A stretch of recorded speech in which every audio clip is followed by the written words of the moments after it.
예수님이 이제 가이사랴 빌립보의 여러 마을로 지나가시다가 제자들에게 나 자신 예수님을 누구라고 말하느냐라고 이제 물으십니다.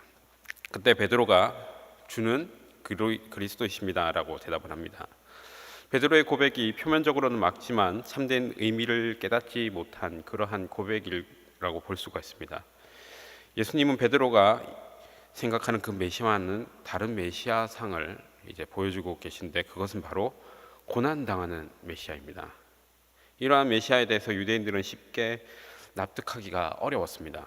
왜냐하면 선지자들이 외쳤던 이제 종말론적인 그러한 이해에 있어서 메시아는 하나님의 대리자로 심판하는 메시아였기 때문입니다. 그러나 예수님은 자신의 길이 십자가의 길임을 가르치실 뿐만 아니라 제자들 역시 그 길을 가야 한다라고 말씀하고 계십니다. 자기 목숨을 구하는 길과 십자가의 길이 공존할 수 없음을 예수님이 말씀하고 계시는 것입니다.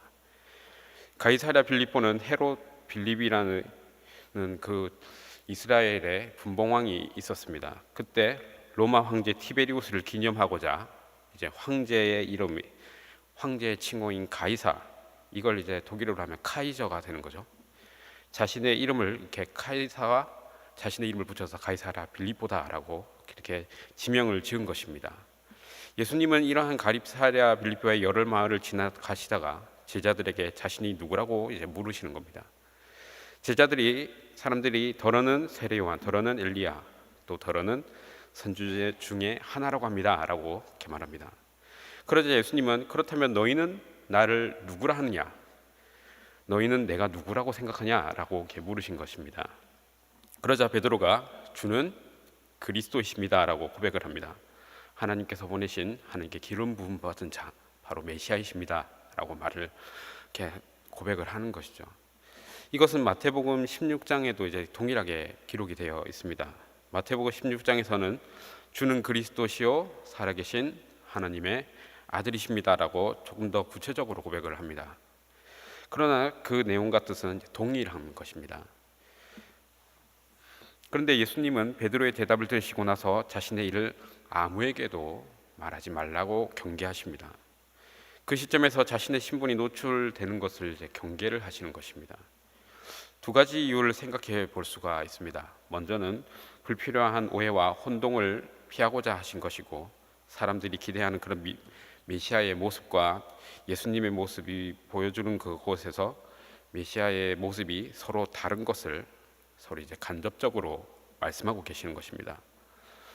베드로를 비롯한 제자들 역시 그리스도라는 말에 가지는 그 참된 의미를 깨닫지를 못했습니다. 그리스도는 하나님께 기름 부음 받은 하나님이 보내신 자라는 의미를 가지고 있습니다. 하나님이 직접 보내신 메시아를 이르는 그러한 말이기도 합니다. 예수님은 베드로가 이해한 메시아와 완전히 다른 메시아, 즉 고난받고 종교 지도자들에게 배척을 받아 죽임을 당하는 그러한 메시아임을 말하고 있는 것입니다. 그러나 메시아는 죽임을 당함에도 불구하고 다시 살아날 것을 말씀하십니다. 그래서 베드로에게도 또 제자들에게도 내가 사흘 뒤에 다시 살아날 것이다 라고 했지만, 제자들은 그 살아날 것이다 라는 것을 받아들이지도 못했죠. 죽는다는 것조차 그걸 먼저 받아들이지 못하니까 부활한다라는 그 말도 그건 생각지도 못하고 받아들이지를 못하는 것입니다. 사실 이러한 메시아의 모습은 유대인들에게는 전에도 말씀드린 것처럼 쉽게 납득되고 이해되어질 수 있는 것이 아니었습니다. 선지자들이 예언에 따르면 메시아는 하나님의 대리자로 하나님의 그 마지막 때에 심판을 이 땅에 가져오는 자인데, 그 메시아가 죽임을 당한다 그러니까 그것을 상상할 수가 없는 것입니다. 따라서 예수님이 이러한 말씀은 제자들의 쉽게 납득할 수 없는 그러한 말이었다라는 것입니다. 베드로가 예수님이 죽을 것과 부활할 것을 이야기했습니다. 그러자 베드로는 충격을 받았는지 예수님의 말씀을 듣고 항의하듯 이야기합니다. 우리말 성경에는 항변했다라고 이렇게 번역이 되어 있는데, 이 분위기를 보면 베드로가 예수님을 꾸짖었다라고 볼 수도 있습니다. 제자가 선생님을 꾸짖었다라는 것입니다. 예수님의 죽임 당할 것에 대해서 베드로가 이렇게 반응하는 것은 비록 그가 예수님을 메시아로는 이해를 하고 있지만, 그 이해가 충분하지 않다라는 것을 보여주고 있는 것입니다. 실제로 제자들이 예수님의 정체성을 제대로 이해하지 못한 그 모습들은 이제 마가복음이 진행되면서 계속 드러나게 됩니다. 베드로의 태도에 대해서 예수님은 매우 심각하게 반응하십니다. 심지어 베드로를 사탄이라고까지 이렇게 말씀하십니다. 그 이유는 베드로가 하나님을 생각하지 않고 사람의 일을 생각했기 때문입니다. 하나님의 일이란 예수님이 십자가를 지시는 것이었습니다. 예수님이 말씀하신 하나님의 일이라는 것은 바로 십자가를 지고 또 하나님의 그 말씀에 하나님이 십자가를 지고 그렇게 죽어야 될 것을 순종하는 것입니다. 그러면서 나를 따라오려거든 자기를 부인하고 십자가를 지고 나를 따를 것이다 라고 말씀하십니다. 예수님의 길이 십자가의 길이었다면 제자들의 길도 당연히 십자가의 길이어야 했습니다. 자신의 목숨을 구하는 길과 십자가의 길이 공존할 수 없음을 분명히 나누어서 말씀을 하시는 것입니다. 예수님의 제자들이 너희를 나는 누구라고 하느냐라고 물으셨습니다. 여러분들은 예수님을 누구라고 고백하고 계십니까? 예수님은 자신이 그리스도심을 알리려고 하셨습니다. 믿음의 내용은 곧 그 믿음의 대상이신 예수 그리스도를 누구냐고 고백하느냐에 따라서 달라집니다. 베드로가 예수님을 그리스도로 고백하자 예수님은 아무에게도 그것을 말하지 말라라고 말씀하십니다. 자신을 알리려고 하시면서도 그것을 말하지 말라라고 하시는 것입니다. 이는 우리가 예수님의 영광의 그리스도로 알기 전에 우리를 구원하시기 위해 고난받으신 그 십자가의 그리스도로 알아야 하기 때문입니다. 참된 성도가 고난 없는 영광을 구하지는 않습니다. 그저 형통을 바라기보다 자족하고 주님과 복음을 위해 고난받는 일을 당연하게 여깁니다. 예수님이 십자가의 죽음과 부활을 가르치시자 베드로가 항변을 했습니다. 즉 베드로는 예수님을 붙들고 예수님을 질책한 것입니다. 이것을 이해하기 위해서는 제자가 스승과 동일한 길을 가야 했던 당시의 관례를 생각해 보면 쉽게 이해할 수가 있습니다. 예수님이 십자가에서 고난 당하시고 죽으시는 것은 동시에 제자들의 결말 또한 그렇게 해야 된다라는 것입니다.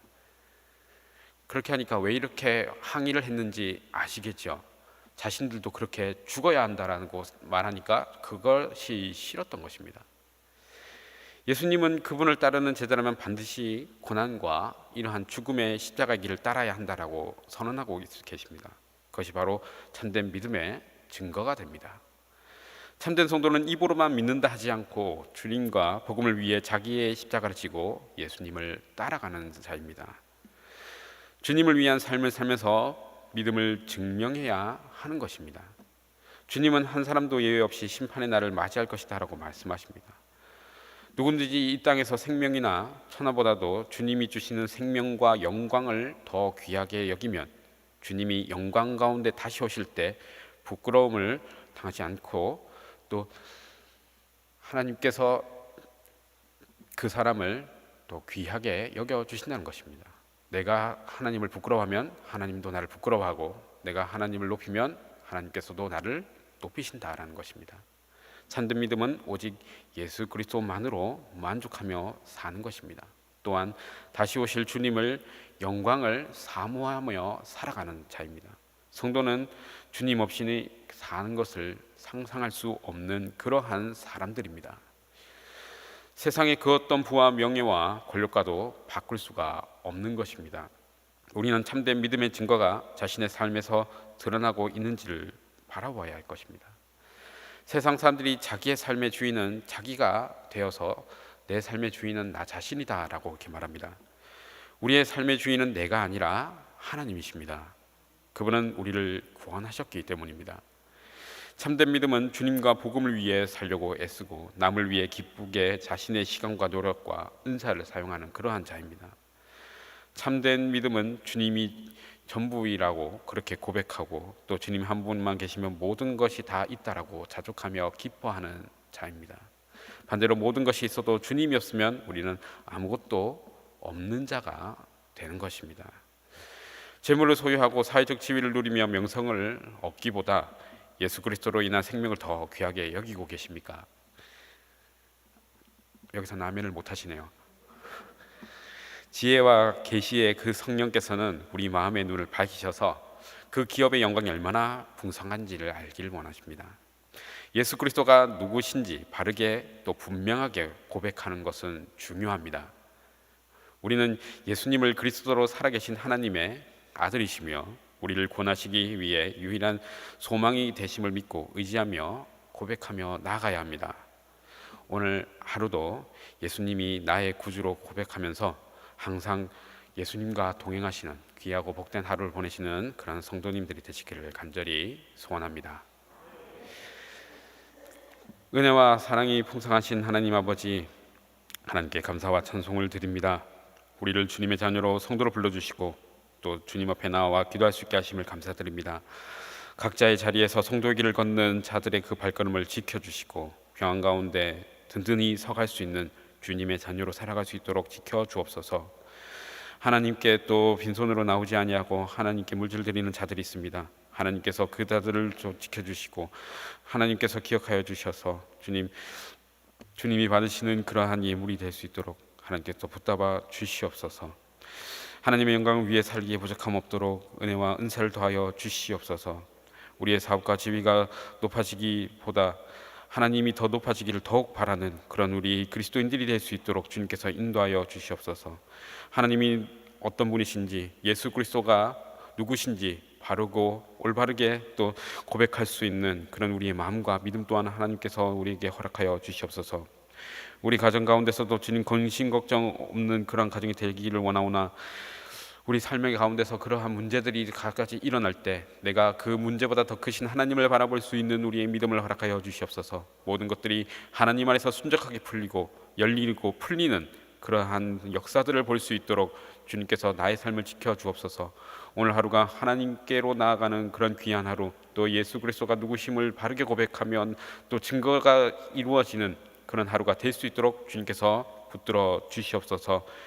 예수님의 이름으로 기도드립니다. 아멘.